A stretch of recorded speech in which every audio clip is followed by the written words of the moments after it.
Artificial intelligence இவ்வளோ அட்வான்ஸ்டா போயிருக்கே, அதோட ஃபவுண்டேஷன் பேசிக் என்ன அப்படின்னு யோசிச்சிருக்கீங்களா? அதுதான் மிஷின் லேர்னிங். மிஷின் லேர்னிங் அப்படின்னா என்னன்னு கேக்குறீங்களா?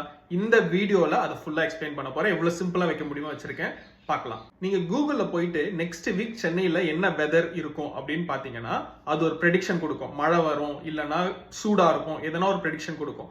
அது ஃபியூச்சர்ல போய் பார்க்க முடியுமா? கிடையாது. எப்படி அதுக்கு தெரியுது நெக்ஸ்ட் வீக் இதெல்லாம் நடக்கலாம் அப்படின்னா அதுதான் ப்ரெடிக்ஷன். பாஸ்ட் டேட்டா, இதுக்கு முன்னாடி நடந்தது என்னவோ அதை வச்சு ஃபியூச்சர்ல என்ன நடக்க போகுதுன்னு அது ப்ரெடிக்ஷன் பண்ணுது. ஸோ இந்த ப்ரெடிக்ஷன் தான் மிஷின் லேர்னிங் பண்றது. இதுதான் எல்லாத்தோட பேசிக்.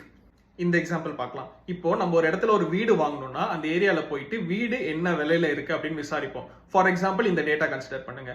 ஒரு ஏரியால 1 BHK வீடு 600 ஸ்கொயர் ஃபீட் இருக்கு, 50 lakhs சொல்றாங்க. அதே ஏரியால 1 BHK 700 ஸ்கொயர் ஃபீட் 55 lakhs சொல்றாங்க. இன்னொரு வீடு பாக்குறீங்க, அது 2 BHK 900 ஸ்கொயர் ஃபீட் ஒரு 70 lakhs சொல்றாங்க. இன்னொரு வீடு 3 BHK 1200 ஸ்கொயர் ஃபீட், அது வந்து 1 crore சொல்றாங்க. ஸோ இந்த டேட்டா உங்ககிட்ட இருக்கு. இப்போ ஒரு வீடு இருக்கு, பட் அதோட விலை உங்களுக்கு தெரியல, பட் வீடு டீடைல்ஸ் தெரியுது. 2 BHK 1000 ஸ்கொயர் ஃபீட் அப்படின்னு சொல்றாங்க. இப்ப நம்ம மைண்ட் என்ன பண்ணோம், நம்ம கிட்ட இந்த டேட்டா மத்த வீடு என்ன விலை என்ன அளவுன்னு தெரிஞ்சது இல்லையா, இதை வச்சு இந்த வீடோட பிரைஸை கெஸ் பண்ணுவோம். ஸோ 2 BHK 900 ஸ்கொயர் ஃபீட் எவ்வளவு பார்த்தோம்? 70 lakhs. 3 BHK 1200 square feet 1 crore பார்த்தோம். ஸோ இந்த வீடு 2 BHK இருக்கு, பட் 1000 ஸ்கொயர் ஃபீட்னு சொல்றாங்க. அப்ப என்ன பண்ணுவோம்னா இது ரெண்டுத்துக்கும் நடுவில் ஒரு பிரைஸா இருக்கலாம்னு கெஸ் பண்ணுவோம். மேபி ஒரு 90 lakhs அப்படின்னு கெஸ் பண்ணுவோம். இது கிட்டத்தட்ட கரெக்டா இருக்கும். எப்படி நம்ம மைண்ட் ஒரு ப்ரெடிக்ஷன் பண்ணுது? இருக்க டேட்டா வச்சு புதுசா ஒன்னு சொல்லும் போது என்னவா இருக்கலாம் ப்ரெடிக்ட் பண்ணுது. இதை தான் மிஷனை வச்சு நம்ம பண்ண ட்ரை பண்றோம்.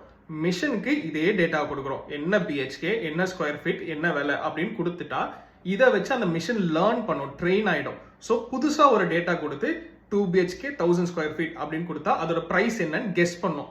இதுதான் ஒரு பேசிக் ஃபவுண்டேஷன் ஃபார் எவ்ரிதிங் ஏஐல நீங்க பாக்குறது.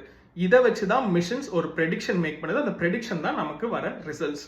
இந்த ப்ரெடிக்ஷன்ஸை, இந்த ரிசல்ட்ஸை இம்ப்ரூவ் பண்றதுக்கு நம்ம என்ன பண்ணலாம்? நிறைய டேட்டா கொடுத்தா அதால நல்லா லேர்ன் பண்ண முடியும். ஸோ ப்ரெடிக்ஷன்ஸ் அக்யூரேட்டா இருக்கும். ஸோ இதுதான் machine learning models and algorithm சொல்லுவாங்க. இதை ஃபைன் டியூன் பண்றதுக்கு பல மெத்தட்ஸ் இருக்கு. மிஷின் லேர்னிங் பத்தின ஒரு ஃபுல் டீடைல்டு வீடியோ தமிழ்ல என்னோட யூடியூப் சேனல்ல போட்டிருக்கேன். அந்த வீடியோ வேணும்னா லேர்ன் அப்படின்னு இந்த வீடியோல கமெண்ட் பண்ணுங்க, உங்களுக்கு டைரக்டா அந்த வீடியோ லிங்க் அனுப்புறேன். அண்ட் ஃபியூச்சர்ல இந்த மிஷின் லேர்னிங் எப்படி கோடிங்ல பைத்தன்ல இம்ப்ளிமெண்ட் பண்றது அப்படின்றது ஒரு பேசிக் சிம்பிள் எக்ஸாம்பிள் வச்சு பண்ண போறேன். ஸோ அந்த வீடியோ சீக்கிரம் வரும். So stay tune. யாருக்குன்னா இந்த வீடியோ வேணும்னு ஷேர் பண்ணி விடுங்க. ஃபார் மோர் AI ML பைத்தன் வீடியோஸ்க்குலாம் என்னோட பேஜ் ஃபாலோ பண்ணிக்கோங்க. Stay tune.